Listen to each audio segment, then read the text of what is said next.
Hello pattern lovers, you're welcome and welcome back. It's yet another exciting tutorial, and in today's video we'll be drafting this very cute dress. It has so many stylish features going on: the neckline, that's the collar, a stylish sleeve, and a very beautiful cone skirt. So in this tutorial I'll be showing you the detailed drafting process that would give you a perfect fit. And if you're in for all of that, kindly watch this video to the end and let's get right into it.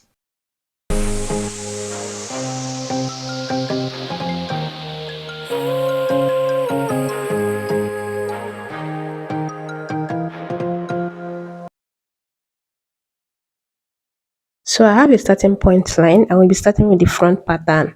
I'll start from that line and go down to the half length, which is 10 inches. I'll mark the same thing on this other side just to have a straight line. Then I'm going to mark it out, and that will be the half length. Now I'll come to this starting point line, which will serve as the shoulder line, and divide the shoulder measurement by 2, which is 9 divided by 2, 4.5. Then I'm going down to 4.5 because this is going to go with the sleeve. Ordinarily I would have done 4 inches as a chest line, but I did the same 4.5. Okay, then I'm going to mark it out this way, and that would be where we'll be taking the bust measurement. Now I'm going to come down here by ½ inch for the shoulder slope, which is totally optional. You can decide not to do it because yeah, this is a child and they still do not need any contouring, but I choose to do it. The next thing I'll be doing now is to do the neckline, and I'm doing 2 inches here as the neck width. Then I'll be going down 1.75 as the neck depth. I'm supposed to do 1.75 by 1.75. But because this is a child and you don't have to choke a child because you're going for a good fit, you don't, yeah, it's going to be too tight on their neckline and they need all the freedom they can get. So yeah, I did 2 inches as the neck width and 1.75 as the neck depth. On the chest line, I will divide her bust measurement by 4 and mark it. Then on the waistline, the waist measurement divided by 4, and then I will mark it. I think I added 0.25 to the bust on this front part. Then I'll curve the armhole this way. Now I'm going to create a space for the back. It's pretty simple.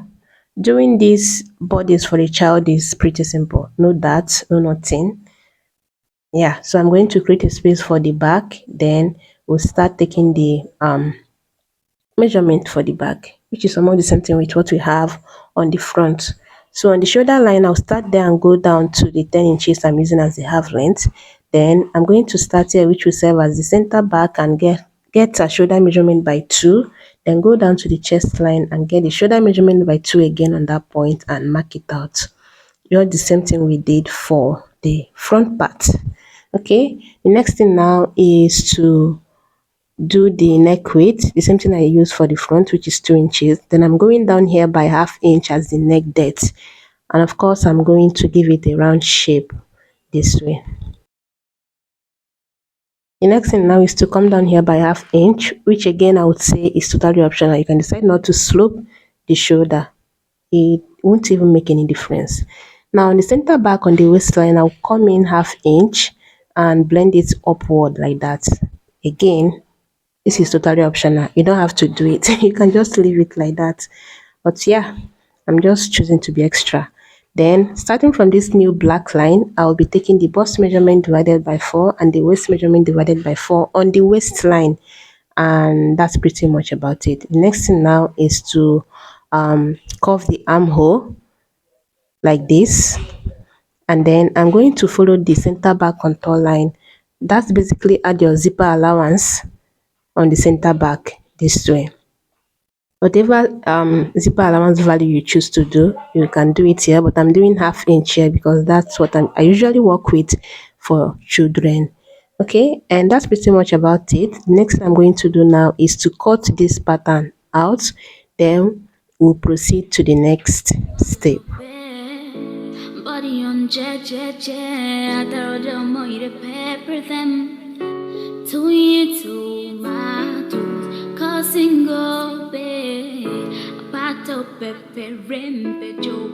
and right after cutting this out, you can confirm now that the front and the back length is the same because yeah, this is a child. Now for the skirts, we'll be doing some form of calculation so that we get what we are doing. You're going to get your waist circumference. I'm working with 22 inches here. Then I'm going to divide that by 6.28, which is the value we use to calculate a full circle. We are going for the full circle for this, okay?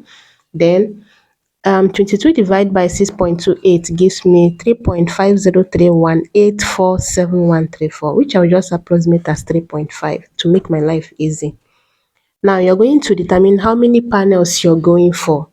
We are going for 10 for this tutorial, okay? We'll be doing 10 panels. And now what you're going to do is to calculate the allowance you will use to join each panel. Do you get? So these 10 panels now, I'll be needing 10 inches to for the joining allowance. Each panel, I will be needing 1 inch joining allowance. Let me illustrate. Let's say this is one of the panels. I'll be needing half inch here and half inch here to join it to the next panel. Do you get? I'll place my panel, let's say I'll place it this way on the other one. Then I will be needing half inch here to join it all the way down and half inch to join it all the way down. Of course, that's not how you're going to do it, yeah? You join it there and then you open it to join the other one. But what you are trying to say is that you will be needing half inch on both sides of each panel to join it to the next one.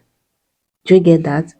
So it's going to be the radius we calculated plus the 10 inches I said I'll be using to join each of the panels, and that will be 13 and half.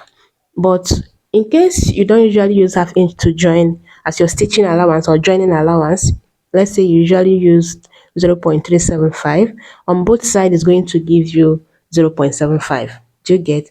Now you're going to times this 0.75 by the number of panels you're going for. We said we are going for 10 panels, so 0.75 times 10 would give us 7.5. So you're going to do 3.5 plus 7.5 joining allowance, and whatever value you have, that will be your radius. And now we are going to do radius plus length, which is 13.5 plus 15, which is the skirt length. That will give me 28.5, and I can just approximate that as 29 inches. So now you're going to fold your fabric in a way that it will give you your radius plus length, which is the 29 inches we just calculated. But in case you don't want to cut your circle with the joining allowance, but I highly recommend you do it that way. It's just easier and it's more accurate to do it that way.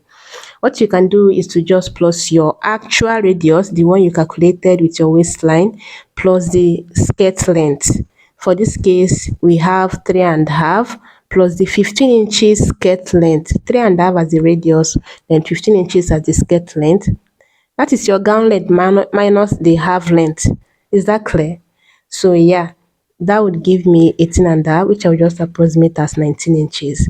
Now to make it easier, like for you to understand it better, you're going to fold your fabric or your pattern, whichever one you're working with, and make sure you have, we calculated 19 inches here, you're going to have 19 inches on both sides, and it's going to be 4 folds. The same way you just cut your full circle. It's pretty simple. Then you're going to come to this end that the fabric is folded, no opening at all. Then you're going to get your radius of 3.5. If that is what you calculated, whatever radius you calculated, you're going to make sure you have it here. And by the time you're done marking out the radius, you're going to measure it to make sure that you have your waist circumference. Then you're now going to start from that radius and go down to your skirt length. For this case, I'm working with 15 inches, yeah? And I said that this 15 inches is the whole gown length, which is 25 inches, as I showed you earlier before we even started drafting. Do you remember that? So the whole gown length is 25 inches, and the half length we already cut out is 10 inches. So 25 minus 10, we will have 15 inches left. And that's the 15 inches I'm using as the skirt length. I hope we are on the same page now. So I just did this one now. I just illustrated this one. But in case you want to do this one, you're simply going to make sure that you have your 13.5 as the radius. You are measuring your 13.5 here, round. Then you're going to start from the radius and mark the skirt length. It's pretty simple. But like I said, I recommend that you do the initial calculation we did. That way it's easier for you. You cut out your circle, you interface with your choice of interface, and then you now go ahead and divide it into 10 panels. That way you don't have to worry about shortage of allowance or something like that. So yeah, we said we are doing 10 panels, yeah. To do that now, we are going to divide this circle to give us 10 panels. And to do that easily, you're going to measure around the hem of the circle. You measure that carefully. You can see what I'm doing here. So I'm going to gently measure this from one end to the other. And I think I have 30 and a half here.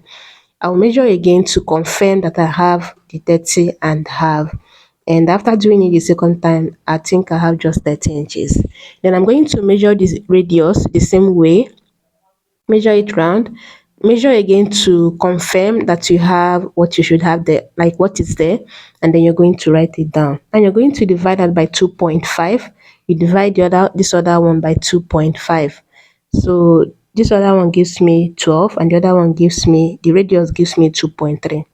Now I'm going to come to the radius. On one end, I'll be marking the 2.3 I measured. Do you get that? Yeah, I calculated.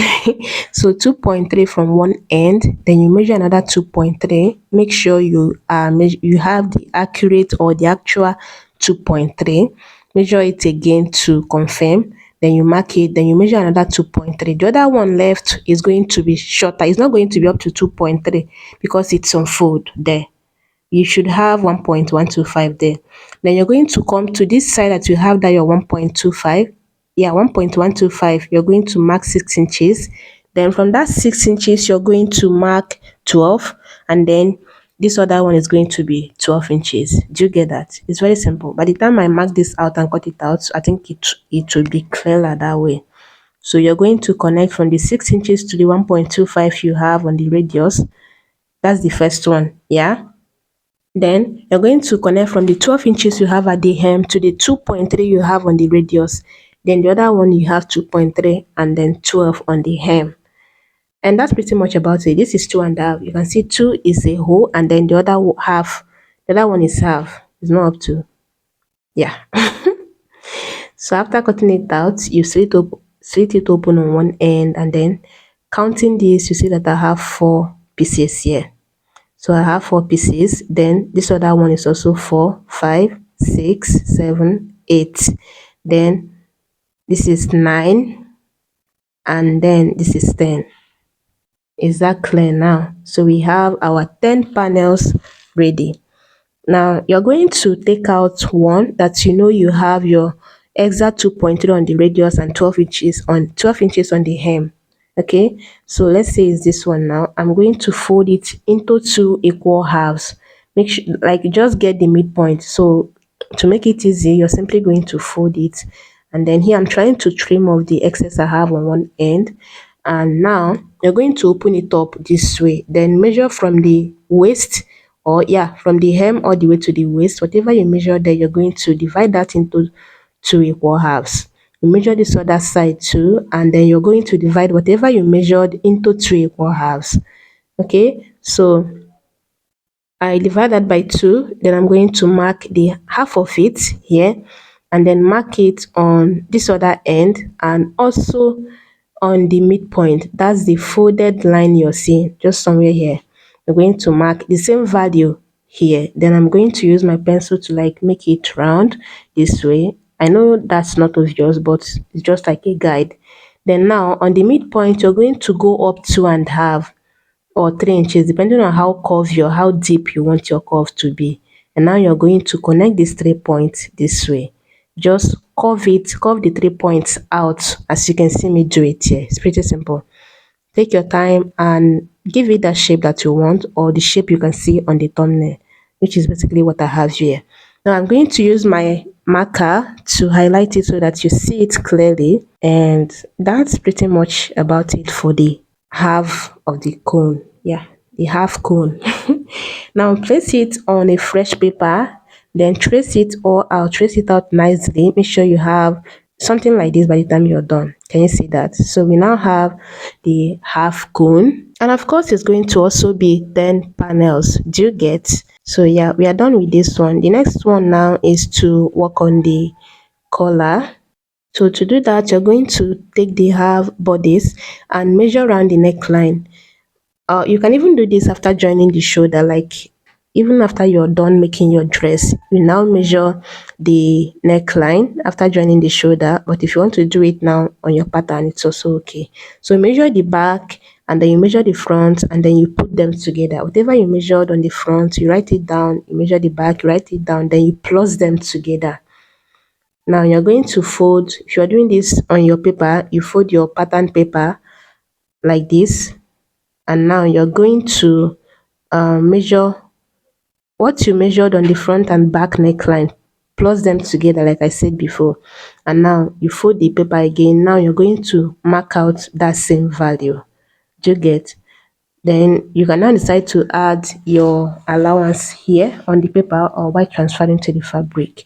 Now for the height of the collar, I want to do 1.5. Yeah, you can do 1.25 if you really do not want it to choke that child. But yeah, 1.5, 1.25 works. Do not go beyond that, please. Then after that, I'm going to cut this out as you can see me do it here. After cutting it out, I'll bring in a fresh paper, then I'll bring in a leaf. Yeah, because I can access this and it will make my life easier, I just had to get this. So you're not going to trace it out. If you can't access something like this, you can just cut out an oval shape. But yeah, why do that when I can just use a natural leaf?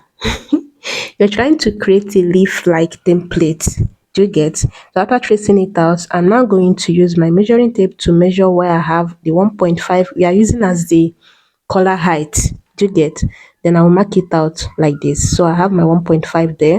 Then I'm now going to trim this template or the leaf shape because it's too much for the child. So I'm simply going to trim it out as you can see me do it here.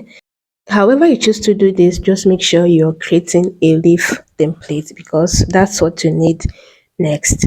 So you can also decide to measure it to make sure it's not too much for the size you're working with, the size of human being you're working with. Then after that, I'm going to cut this out like this. So after cutting it out, I'm simply going to tape it down. You can see that the height is just aligning and we have a leaf template. So I use a masking tape to tape it down and I have something like this. I'm simply going to cut it off here on this midpoint because yeah, I'll be folding the fabric to like cut it out for both side of the neckline.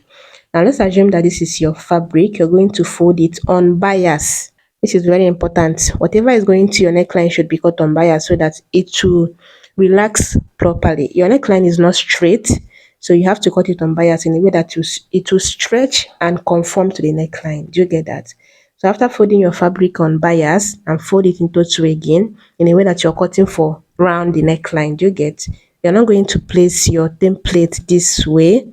Of course, you should have something that would be enough for you to add allowance, but you're going to place it this way and then you're adding allowance here. This part will be going to the center back and into your zipper.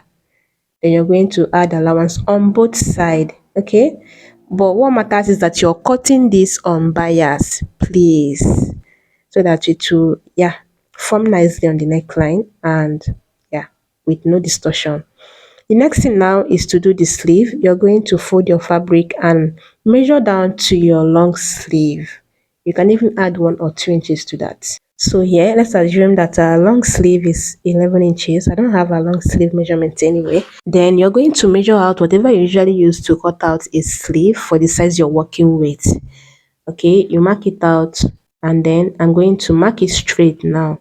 So that's where I'll be taking the sleeve measurement from. Oh yeah, cutting the sleeve out from. Now I'm going to come down by 2 inches on this side. Then I'm going to give it that sleeve curve. Make sure it's not too deep and make sure it's not too straight. Just make it be nice. Okay. Then you're going to measure her wrist, round her wrist here. Then you're adding 1 inch to that or even 1.5. It's not supposed to be fitted. Okay. Her actual wrist, round wrist plus half or plus 1 or 1.5. Then you're going to cut it out. After cutting it out, you should have something like this. The next thing now is to come on this part that the sleeve is open, yeah? Then you're coming in 1 inch. Whatever size you're working with, come in 1 inch or 1.5. Then you're going to measure what you have left and go up 3 inches. The size of, yeah, the human being you're working with determines how much you're going up here. You can even do as long as 6 inches because the length of the sleeve you're working with allows that. Do you get? So you're going to get a square shape this way, and then you're going to come to this end and blend it in. Shaking now is very simple. Just blend it in nicely here. Then now you're going to bring in a fresh paper, fold it because you cut out your sleeve on fold too. Then you're going to place it, your sleeve on it, and then trace it out like this. Trace it all out on, yeah, this angle you see me do it. Then after that, you use a pencil to mark out what you traced out, just for you to see it. What I would have done is just to cut it out. But yeah, now you're going to add your allowance, your folding allowance. I'm doing half inch here. You can do half inch or more depending on how much you feel you need for the fold. But make sure you're following the shape you have, like the template you're trying to cut out. Okay. And then whatever allowance you choose to add to the hem of the sleeve, of the actual sleeve, you're adding the same thing here. Let's say this is the allowance you're working with. You're also adding it here. Then after that, you're going to cut this out. So now you can decide to just go ahead and fold it, or you cut your lining. The allowance you added is like for folding and also for stitching in case you're adding lining to the sleeve, which is what we have on the thumbnail. Okay, so you're going to cut what you marked on the sleeve out. This one is going to go under it, but if you choose to place it on it this way, it's still okay. But yeah, that's pretty much about it for the sleeve. This is going to come out nicely if you just take your time and do it nicely. Now we have the half scale, that's the half length, both front and back. Then we have the collar. Then we have the skirt, both the full skirt and then the shorter skirt. Yeah. Now let's talk about the skirt. If you use your pattern to cut out this, which I said you should do that first method we calculated while trying to cut out the skirt. Yeah. If you cut it out on your pattern, you're going to cut it also on your fabric on bias. There's no point cutting your pattern paper on bias, then you go to your fabric and then you cut it straight. You're going to do something like this. Let's say your fabric is on fold and that is your fabric. You're going to place it in a way that by the time you cut it out on the waist, it's going to give you a circle. Do you get? Okay. Let's say this is your fabric and this is in 4 folds. You're going to place this in a way that you're cutting this on bias, like you're cutting a full circle. That's why I said you should do the first method we calculated, because that is a whole lot easier. Yeah, it takes much of your paper, but yeah, it's going to give you you don't even need paper to do that. Just use your fabric, calculate it very well, and then you cut it out on your fabric. Then you add your interface of choice, and then you do the calculation with it to divide it into 10 panels. And that's pretty much about it. You're also going to cut this half one on bias and then also the collar. So the three of them is what you're going to cut on bias for it to form nicely and give you a good fit. Yeah, for your sanity, cut this three on bias. Okay, then if you are going for that cone effect, that cone shape, just something like this, what you're going to do is to use your legion bone as the structure. So you're going to mark out your sewing allowance on the hem, like the joining allowance where you're going to join the lining. Then you're going to stitch your legion bone close to that, but in a way that it will not obstruct your stitching. Then you do like 4 steps or more, depending on how much bone you choose to. You can go with, and depending on how curvy you want this, the more the steps of bone you go, the curvier it gets. So for what is on the thumbnail, I think she used a hard interface on both fashion fabric and then the lining, but that's because of the kind of fabric she used, because that's why it worked out that way. But if you're going for a certain fabric, please don't even trying to gum a hard gum stay on your fashion fabric. It's going to cause some bubbles. And I want to try it to find out anyway. Then another thing she did for what is on the thumbnail, I think she turned each of the panels separately before joining it to the other. So she turned each of the panels with lining before bringing it to join it to the other panels. Do you get that? So if you want it neater, I would advise that you join the fashion fabric separately and then you join the lining separately. You're going to use a rigid bone, so it's not going to obstruct any sewing at all. Then after that, you join the lining, you use the lining to turn the fashion fabric. But yeah, you don't have to use your bone on the smaller cone. Once you use it on the bigger one, the longer one, is going the shorter one is going to conform to the shape you already have on the bigger one. Do you get that? But yeah, that's all the pieces we need for this. The skirt, that's the cone, the half length, the sleeve, the collar, and yeah, go ahead and transfer this to your fabric, add necessary allowance, and happy sewing. And if you have any question, drop them in the comments, and with that, I'll see you in my next video. Bye bye.